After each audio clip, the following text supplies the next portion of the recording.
उत्तर प्रदेश के मुरादाबाद में एक औरत के साथ छेड़खानी का मामला सामने आया है और इसका सीसीटीवी फुटेज सोशल मीडिया पर आग की तरह वायरल हो गया। वीडियो में साफ दिखाई देता है कि एक शख्स नशाद दिन दिहाड़े एक तंग गली में बुर्का पहने औरत के पास आया और उसे पीछे से पकड़ लिया। लेकिन जैसे ही औरत मुकाबला करती है, वो फौरन वहां से फरार हो जाता है।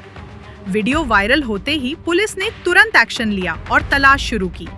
रात तक रामगंगा ब्रिज के पास पुलिस ने उसे लोकेट किया। पुलिस का कहना है कि नौशाद ने फायरिंग की, जिसके बाद एनकाउंटर हुआ और वो जख्मी हो गया।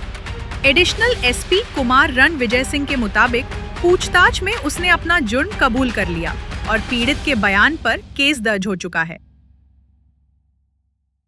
अगर आप गुलबर्गा में एक बेहतरीन सीबीएसई स्कूल की तलाश में हैं, तो आई इनोवेटिव इंटरनेशनल स्कूल में आपका स्वागत है। यहाँ मिलती है smart classes, experience teachers, labs और एक्टिविटी बेस्ड लर्निंग। एलकेजी से 9th तक एडमिशंस ओपन है। ज्यादा जानकारी के लिए स्कूल विजिट करें। कल एक वीडियो वायरल हुआ था, जिसके बारे में आप सबको जानकारी है।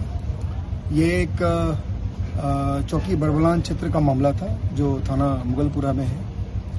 वहाँ पर एक व्यक्ति ने एक महिला के साथ असली हरकतें की थी और उसकी जो हरकतें थी वो वीडियो में रिकॉर्ड हो गया था और वो कल वायरल हुआ था। उसके बारे में हम लोगों ने तत्काल अपनी टीम लगाकर उसकी जांच शुरू करा दी।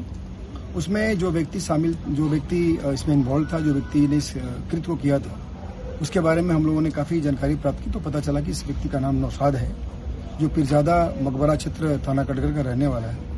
उसके बाद हम लोगों ने तत्काल हमारी टीमें लगा दी और इसको हम लोगों ने लोकेट करने का प्रयास किया।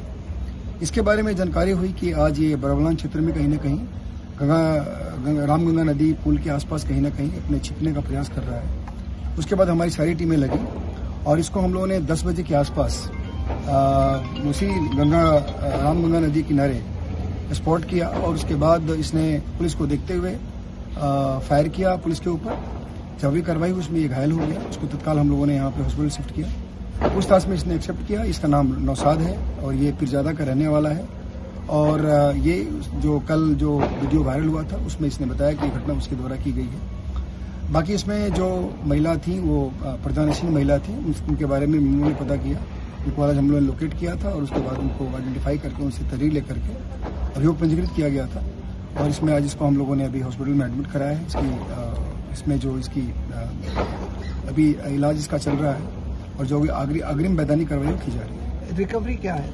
इसके पोजीशन से एक तमंचा और बाकी 3 जिंदा कारतूस और एक खोखा कारतूस बरामद हुए हैं और बाकी इसके पोजीशन से और कुछ बरामद नहीं हुई है। बाकी इसने पूछताछ में जो कल वीडियो वायरल हुआ था, उसमें घटना को स्वीकार किया है। इसमें अग्रिम वैधानिक कार्रवाई हम लोग कर रहे हैं। ठीक है।